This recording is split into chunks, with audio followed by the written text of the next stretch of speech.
So welcome everyone. If I can ask everyone to mute their microphones if they're not Florian, that would be fantastic. And welcome everyone to the 61st Reading Online Sport Economics Seminar.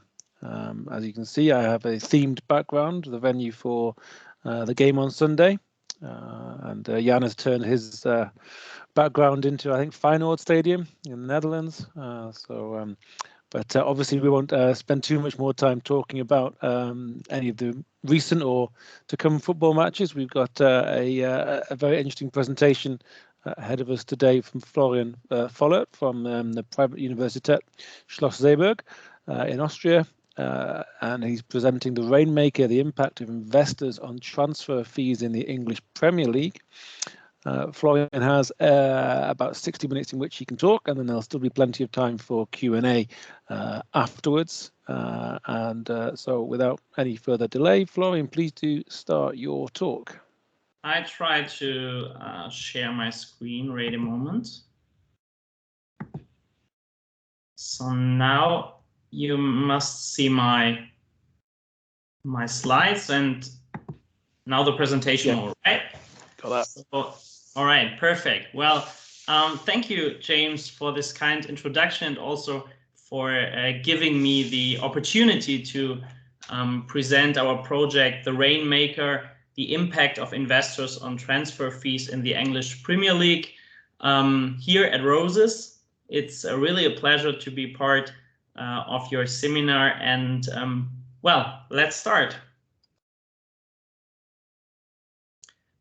The results I would like to present today are already published with my co-authors Monika Frenger, Lukas Richau, and Eike Emrich under the title The Impact of Investors on Transfer Fees in the English Premier League, a study of ownership structures in the journal Corporate Ownership and Control. So in this respect, I would be really happy if you could or we could discuss perhaps further research ideas in this area. And yeah, I'm looking forward to your ideas for further research. So to be honest, unfortunately, I did not find a license-free picture of Reading's FC stadium. Therefore, I've chosen Chelsea FC. And I would like to introduce my talk with this stadium. Additionally to the reason already mentioned, the owner of Chelsea FC, Roman Abramovich, was one of the first prominent investors in professional football.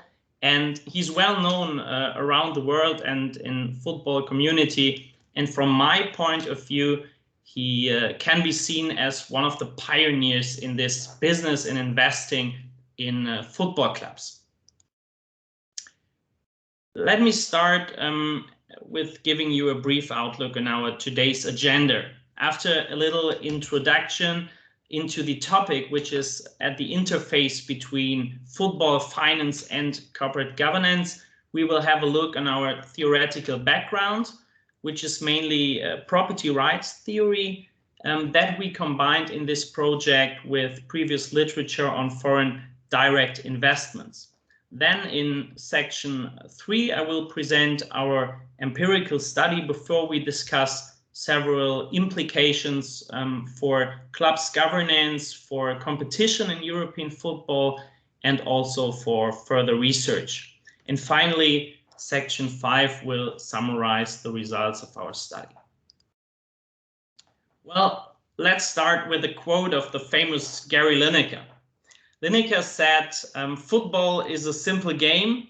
22 men chase a ball for 90 minutes, and at the end, the Germans always win.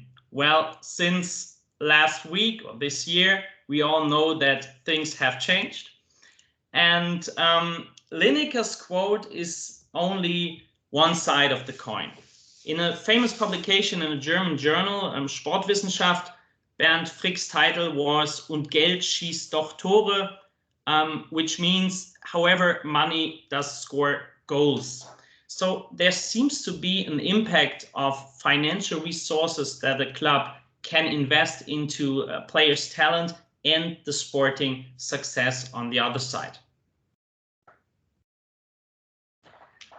You all know the emotional discussion concerning the high players' salaries and the transfer fees. However, several studies have shown that sporting success can be bought by investing in players' talent and human capital. When there's a high willingness to pay and a good is scarce, and players' human capital is, from this perspective, a good, an asset, it is obvious that the market price will increase, and a transfer fee is nothing but a market price for a player's license on this market. I brought you here a little figure from our publication in the Journal of Business Economics, where we investigated the existence of a speculative bubble in European football that shows an increasing transfer fee in Big Five leagues, and especially Premier League is spends much higher transfer fees compared to the Italian league, German Bundesliga, La Liga in Spain, and Ligue 1 in France.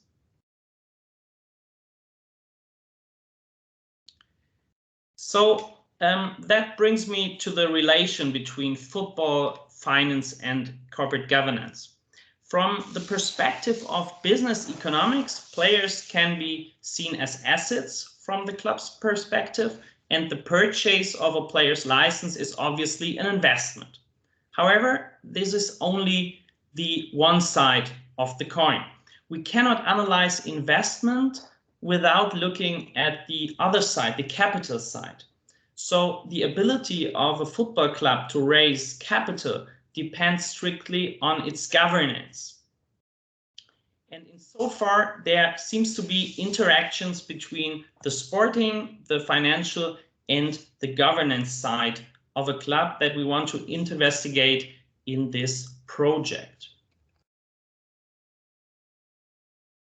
Well, to understand our aim within this project, it seems to be helpful to point out the economization of professional football, especially within Europe, but also around the globe.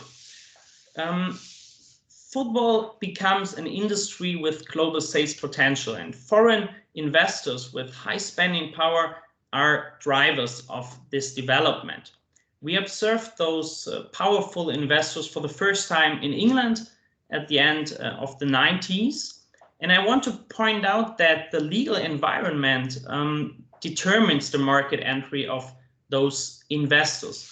While, for example, in Germany, we have the 50+1 rule that makes it difficult for capital market to invest in German football. The English Premier League, for example, is much more open to investors. England can be seen as the motherland of football, so football is coming home these days. And England and the English Premier League is also a pioneer for investors to invest in football clubs. This leads us to the central research question of our project. Which impact does ownership have on the amount of players' transfer fees?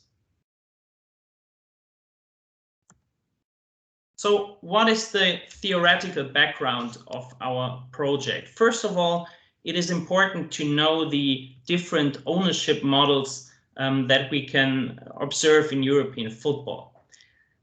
There are members associations, listed public companies, but the currently most important model is the private company, which is similar to classic capitalistic firms. In England, France, and Italy, all clubs are organized as private companies. In Spain, 70%. In Germany, only 28%. Overall, 80% of the investors are domestic investors, but in the English Premier League, 60% are foreign private investors. Which are the typical objectives of football investors? From a business economics point of view, we generally assume a maximization of investors' financial welfare by financial returns from an investment, depending on the individual subjective target function and the specific objectives of an investor. But investments in football clubs seems to be more complex and more diverse than investments in traditional industries. On the one hand, there are the well-known financial objectives, but we have different non-financial objectives on the other hand. A financial objective is, for example, to get monetary benefits from dividends, payment streams as return for an investment, to develop a strong brand, to realize sales potential all over the globe, to make profit from a sale of the shares above the purchase price, and finally, especially for corporations as investors, to realize spillover effects to other business activities. On the other side, we have those non-financial objectives that we can observe in European football. For example, supporting a local team that we can see in the case of Hoffenheim, for example, in Germany, where Dietmar Hopp supports his local team in his area, or increasing the general acceptance within society for the investor. And finally, gaining personal glory, what we can see, for example, with Queen's Park Rangers owner Tony Fernandes, or Reading FC's owners, brother and sister Dai Yonggi and Xiu Li.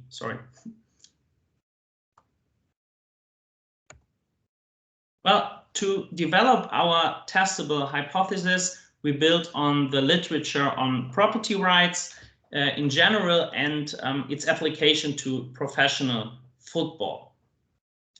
Rode and Breuer already investigated the ownership concentration, and they show that ownership concentration favors investments in team wages, what can be seen as a proxy for players' talent for quality. And from the perspective of the owner, it can be assumed that he or she expect returns that increases his or her personal subjective welfare. So there seems to be interactions between investments and the returns of an investor.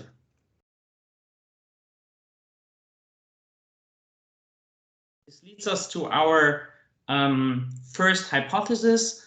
Investors with a higher ownership share pay higher fees for individual transfers. So we use transfer fee spending on an individual level as another proxy for investments in players' talent in team quality.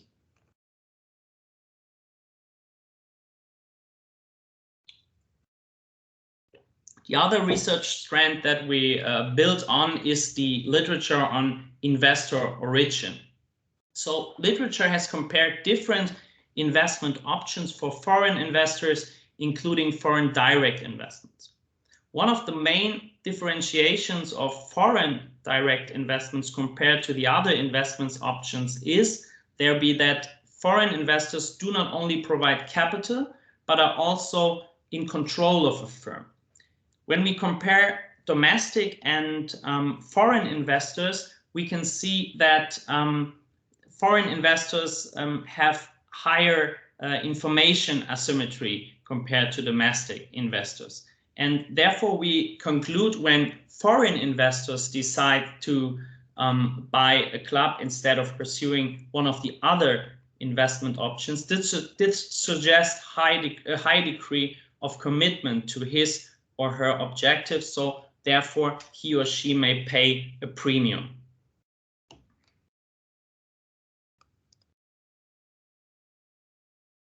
Here are some facts on the importance of investors' origin that can be found in the literature on foreign direct investments. Foreign investors need competitive advantages, for example, technology, market power, or in our case here in European football, particularly financial resources. Foreign investors in football clubs bring financial power that should lead to sporting success, so Geld schießt Tore, money score goals in the future periods. These investors are very often, for example, billionaires, as we can see in the case of Chelsea London with Roman Abramovich, multinational companies, the case of Wolverhampton Wanderers, or state-backed investors, as we can see with Manchester City. Rohde and Breuer already confirmed the existence of a positive effect of foreign and majority ownership on an aggregated team wages, on an aggregated level, and net transfer investments. Our paper analyzes the effect on individual player transfer fees as a proxy for investments in team quality, which renders it possible to include player-specific control variables, particularly player characteristics like age, like position, or something else.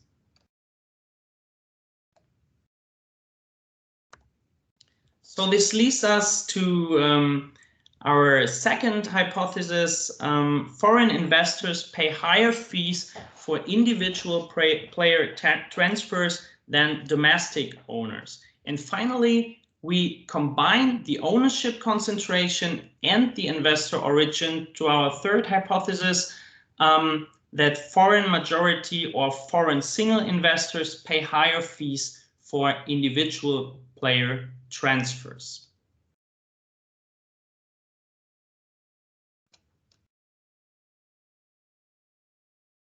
So what to tell about our sample? We collected all transfers of the English Premier League between 2012 and 2019, so that we finally had a sample of 1,124, and thereof 749 transfers with data for all variables. We excluded loans and internal youth player promotions due to the different contractual structures and different motives. And applying property rights theory, we categorized the ownership concentration into dispersed ownership, which includes minority owners and corporation, even if they own a majority share. So this is an application of property rights theory, which is of course subjective, our categorization, but we think this is adequate in this case. So what are the extensions compared to the work of Rohde and Breuer? A differentiation between majority and single investors. So majority 50% plus one, and single investors 100%, because even investors with a small share can demand some kind of representation and thus create minority costs. So the origin of the largest shareholder is categorized either domestic or foreign. So another additional feature of our study was to control for player characteristics, especially the player's age, the FIFA index, the position of the player, and player's age. So here you can see our variables. As dependent variable, we focused the individual transfer fee with logarithm. Our independent variables were on the one hand the investor's share, and on the other the investor origin of the largest shareholder. Concerning the investor cluster, we differentiate between dispersed ownership as our reference category, majority ownership, and single ownership.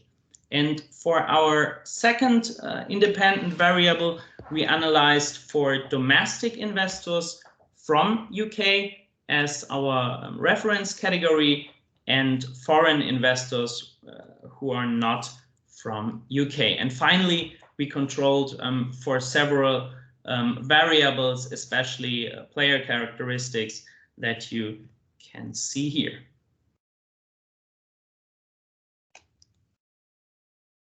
So here you see our descriptives, where median and interquartile ranges are obviously for ordinal, scaled variable, mean and standard deviation for the others.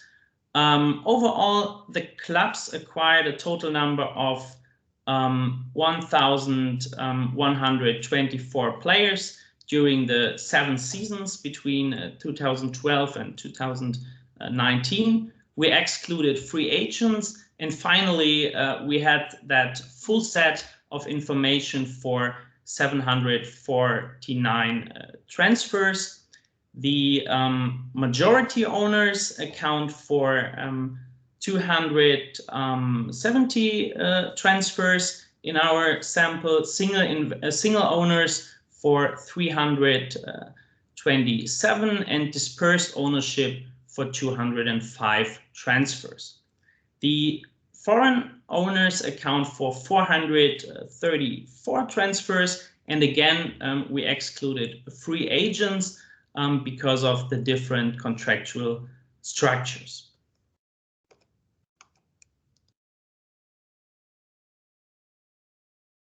So to test our hypothesis, we estimated 4 different OLS regression models with log transformed transfer fees as our dependent variable. Yeah, we have 4 models. The first model includes investor cluster as the variable. The second cluster only, the second model only the investor origin. In model 3, we combined investor cluster and investor origin. And in the 4th model, we finally added an interaction term between investor cluster and investor origin. So the final whole model can be seen here.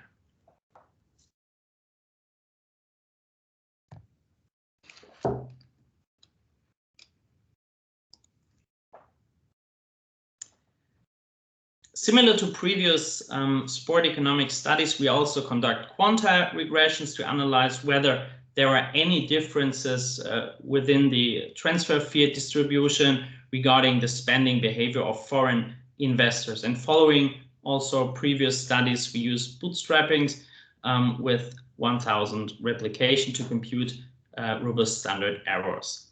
What is important to know for you is most of the changes in the team roster occur in the summer transfer window, which is more the transfer window with the strategic views or strategic planning, whereas the winter transfers include some opportunistic behavior, for example, to compensate from wrong decisions from the summer transfer window. So the results of the different OLS models estimated for the entire sample are presented here. You can see that for the first 2 models, neither the investor cluster nor investor origin show any significant effect when we analyze separately. However, the signs of the effects indicate a positive impact of majority investors, while single investors, surprisingly, seem to have a negative effect. Foreign investors tend to have a positive effect on transfer fees. And when we include both investor origin and investor cluster in model 3, again, no significant effect can be observed for the investor variable. Only in the 4th model, which includes the interaction term, the negative effect of a single owner's turn to be significant. and both interaction effects are statistically insignificant, but indicate a positive effect on transfer fees. While the positive effect of foreign ownership remains through all the models, as well as the negative effect of single owners, the positive effect of majority investors turns negative in model 3 and 4.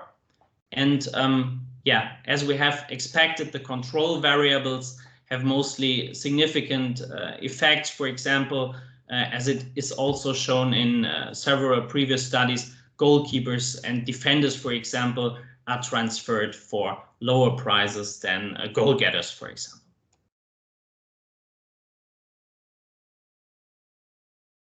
So for the summer sample, which is from my point of view more important than the entire sample, the results for the investor variable are partly different. The positive effect of foreign investors on transfer fees is significant at the 5% level in the second and third model, with a positive effect compared to domestic owners. However, this effect gets smaller and then finally turns insignificant when we include the interaction term in model 4. The effect of single investors is similar to the entire sample. Majority ownership, on the other hand, shows a positive effect. In model 1 and 3, then turns negative when we include the interaction term in model 4. For the first two models, neither the investor cluster nor investor origin show a significant effect when we analyze it separately. However, the signs indicate impact of majority investors, while single investors, again, surprisingly, seems to have a negative effect.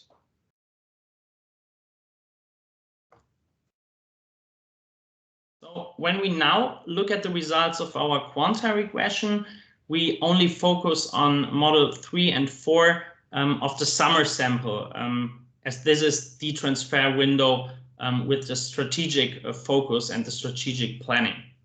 Florian, can I interrupt you there, because Sebastian has a question? Mm-hmm. Hi, Florian. Just a quick question regarding your model. So I assume in your time period, there's not much variation in changes in owners, right? So I don't have it exactly in my mind, but that means, so I guess that is one reason why you are not including really club fix effects. So maybe you can tell us a little bit what you think about the coefficients are picking up, because you are interpreting the effect of foreign ownership really as, okay, the only thing the coefficient or the variable is picking up is the effect of foreign owner.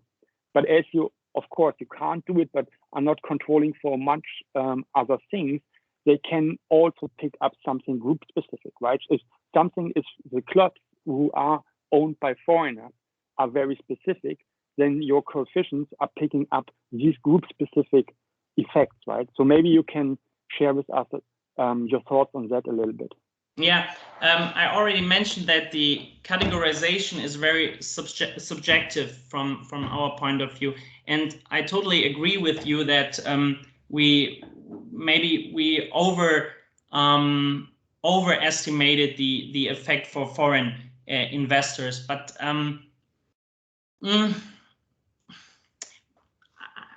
I see your point, but I'm not sure.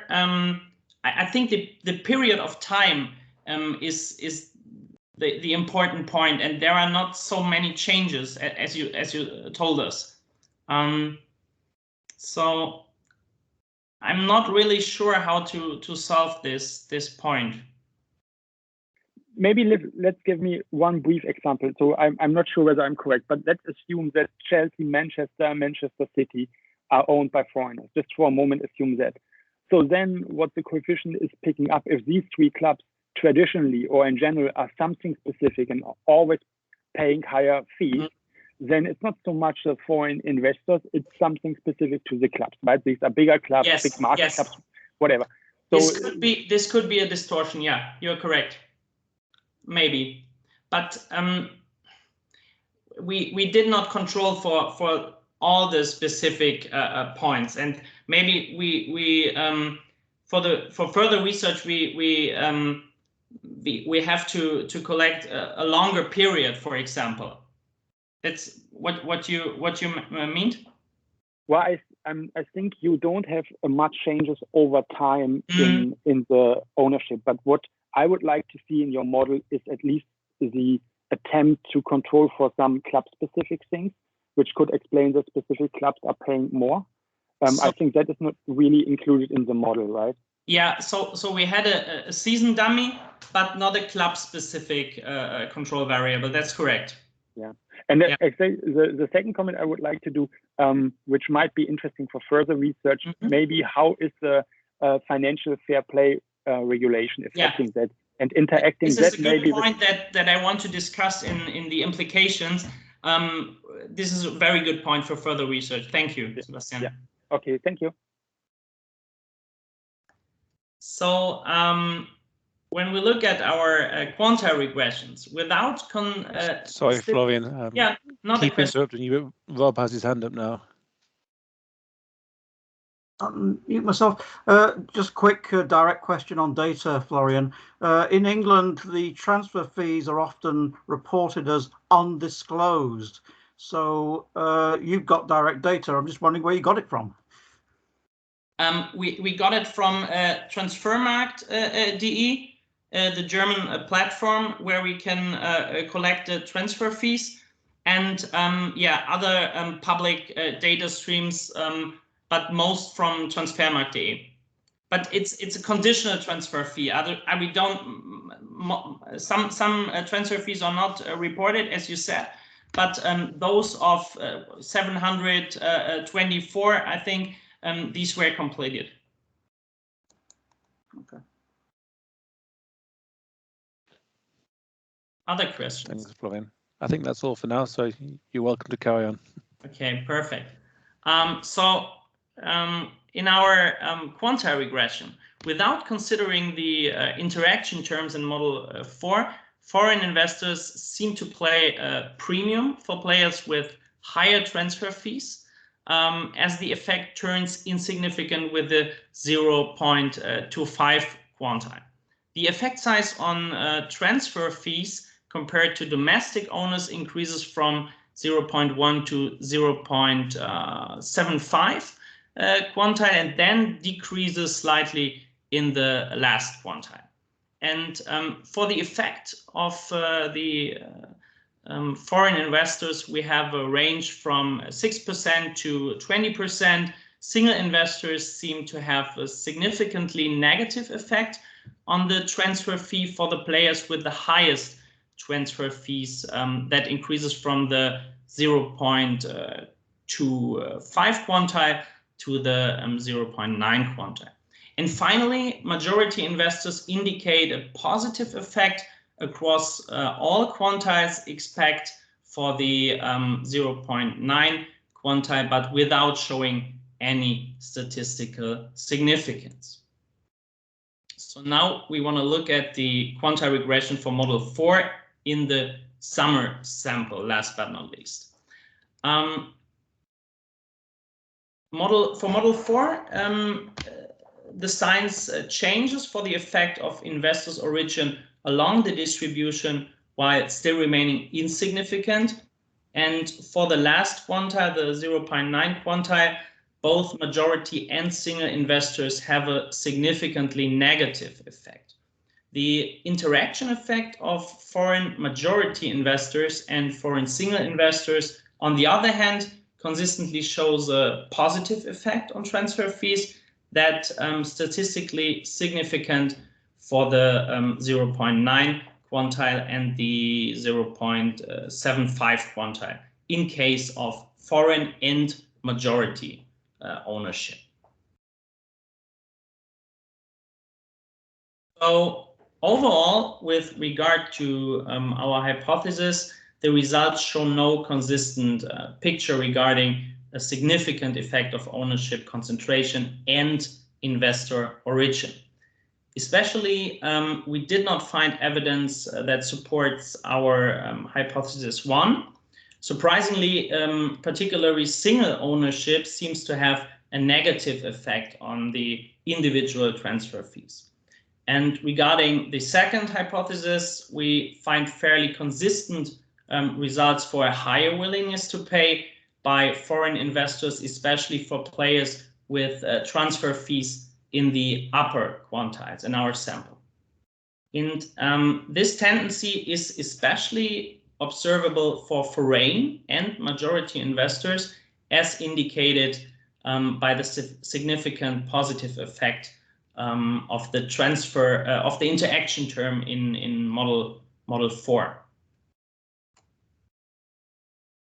But even if there is no consistent picture, our results lend some support to the hypothesis that especially foreign investors that hold a majority share are willing to pay a premium compared to domestic investors for players with comparable player characteristics. And this was important to control also for player characteristics, which was an extension to previous studies. There for the subset of foreign investors, we cautiously confirm the findings concerning the effect of foreign ownership in other industries and traditional industries that also identify higher investments under foreign ownership. They might pay a premium. And the effect that Reade and Breuer observed for aggregated wages and team investments seems to be partly observable also for the individual transfer fees. However, our results did not confirm the finding that higher ownership concentration without the origin variable has a positive effect on transfer fees, on individual transfer fees. What is to tell about the implications of our study? The English Premier League is a pioneer in the field of private investors. And if we remember that just again, 2 English clubs were in the Champions League final, there seems to be a danger that competition in Europe, in European football, could suffer if other countries, for example, Germany, are limited to the 50+1 rule. And those investors in the English Premier League, those maybe we can call them sugar daddies, can provide cash injections, for example, in crises like the current COVID-19 pandemic.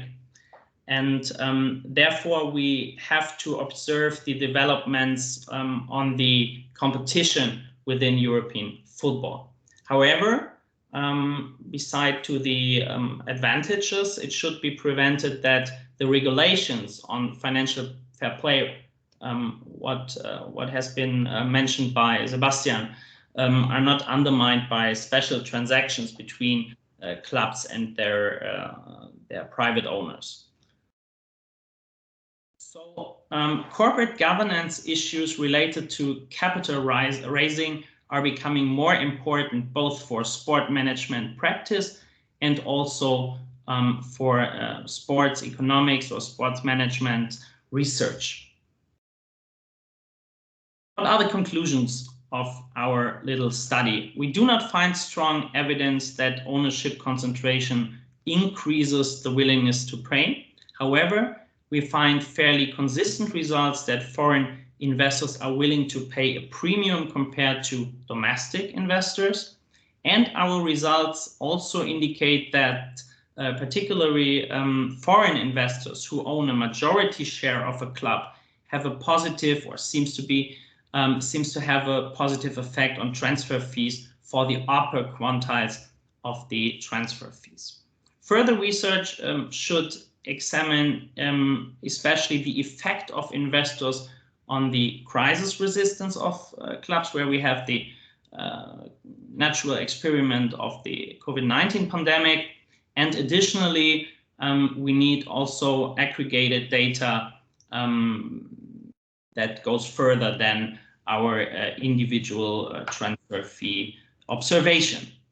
All right, thank you very much. and I'm looking forward for a discussion with you. Thanks very much, Florian. Very interesting presentation. Do you have any further questions and comments? As I said, the study is already published, but maybe you have ideas for further research, because I think this is an interesting topic at the interface between business economics, law, and also sports economics.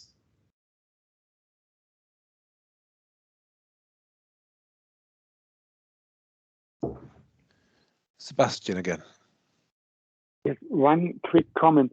I think transfer fees is an interesting outcome variable, but it's only part of the story, right? I mean, maybe that's more difficult, but what I think could be interesting is to analyze in the same way you guys are doing that, looking at overall spending. Like, I'm not sure how to say that in English, but you know what I mean. If you take over a club, you might invest in a new stadium, you might invest in the training facilities. And that is a boost by a foreign owner, money which you probably won't have. Like if you think about Leipzig, if you think about Hoffenheim, they have great facilities, new stadiums, and that was financed by the owner. So you're focusing only on transfer fees, which is interesting, but maybe that would be something you could look at. Yes, thank you, Sebastian. I think this is very interesting. And when we look at, for example, the academies of the club's own academies, this is also a point that it could be an investment object for foreign investors to invest in training centers, in academies, to promote young players and so on. Very interesting point. And an important point is as well that the transfer fee is the result of a negotiation, and it's not really identical with the willingness to pay, with the subjective value from the perspective of the club. So there are obviously some problems, but it's a proxy for the investment and the willingness to pay. But thank you very much for this comment. Yeah, maybe you can get some data on overall spending, expenditure, something like that. Okay, thanks. Thanks, Sebastian. Any more questions and comments?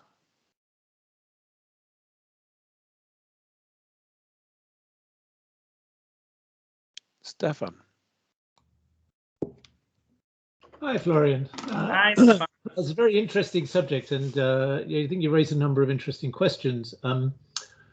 In terms, since it's published, it probably, as you say, it's probably not much point saying much about the current paper. But I would sort of draw some contrasts and some different ways of thinking about the issue that might be fruitful going forward. So, I would start by saying I think one of the criticisms I often have about the way economists approach many of these topics in sports is it's ahistorical, and you don't. I mean, you're dealing with a very recent period of history. What I think is striking, and people like Rob and I are old enough to remember this. What's very striking to us is the extraordinary change in the nature of the capital market for sports teams in the last 30 years. So I'm sure, as you and probably most people here know, the English football clubs became limited liability entities in the 19th century, 130 odd years ago for most part. And they were really pioneers. Right. And for 100 years, they remained dispersed ownership limited liability companies. So if you go back, you look at the dispersion of ownership in the early 1980s, it's not so very different from what it was in the 1890s. And now look at it, it's changed in 30 years. And that's a shift in the nature of international markets in our lifetimes, in a shift in global capitalism in our lifetimes. And I think that needs foregrounding in any analysis of what's going on with ownership of sports organizations. That I think that history is very important. The second thing I'd say is So go back to Rob's question about transfer market values. I'm frankly a bit skeptical. They're not. I mean, as Rob was implying, they're not actual transaction prices that we know of. There's what somebody has told the newspaper is true, and there is a. I mean, I think my own view is that they probably aren't that far away from the truth. Yeah. But you know, actually, but what's better that comes from Transfermarkt is actually their player valuations, not their statement of what they think the transfer value was.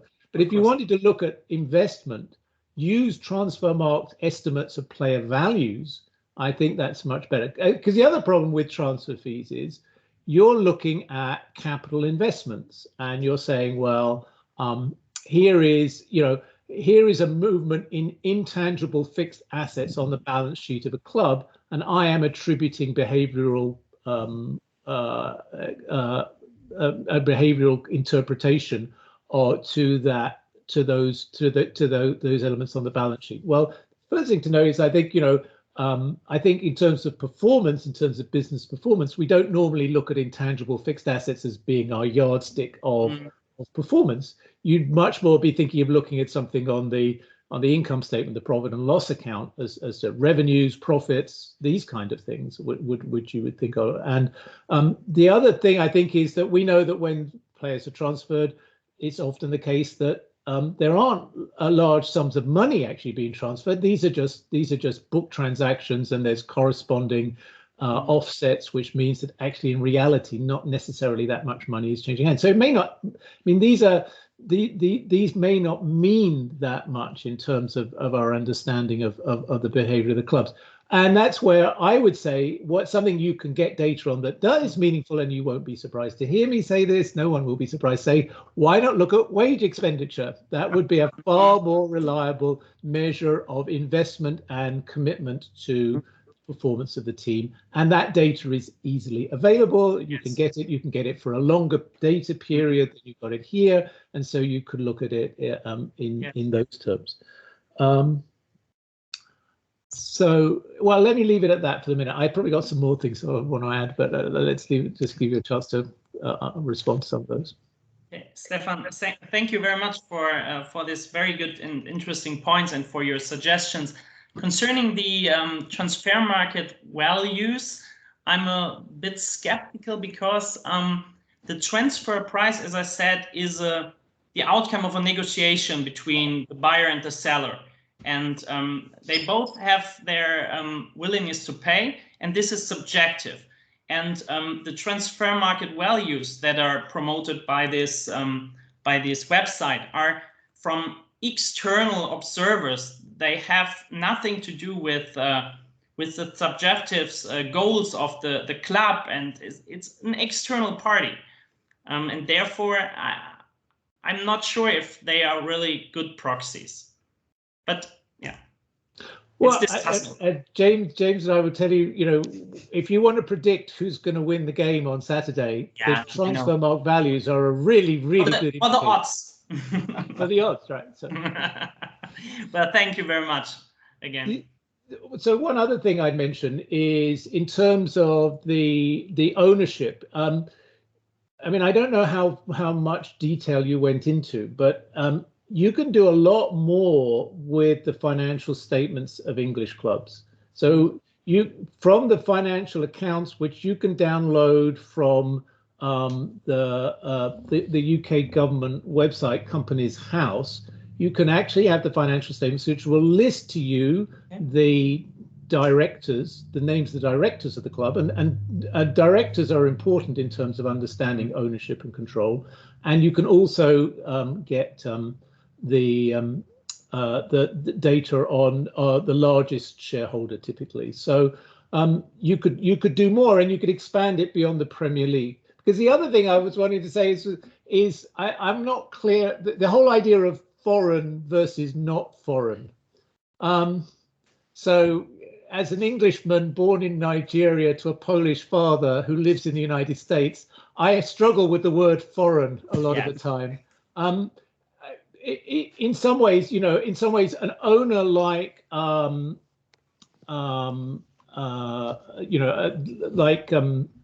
the Glazer family, for example, in some ways much less foreign to the UK than, say, an owner like Roman Abramovich. Yes. Sheikh Mansour has a different relationship to the UK. And some of these owners have different objectives. So Roman Abramovich wants to be British, right? Yes, I mean, yes. clearly part of his whole strategy is to try and turn himself, you know, his kids go to Eton and all that sort of stuff. Yes. So in that sense, this distinction of foreign versus domestic is, again, in its world of global capitalism, I'm not clear that that still carries the same meaning as it once might have. This categorization is very difficult. I know it's a bit like the discussion we had last week with Bernd Frick about the skin of the players, and it's very difficult to distinguish about foreign and domestic, and yeah,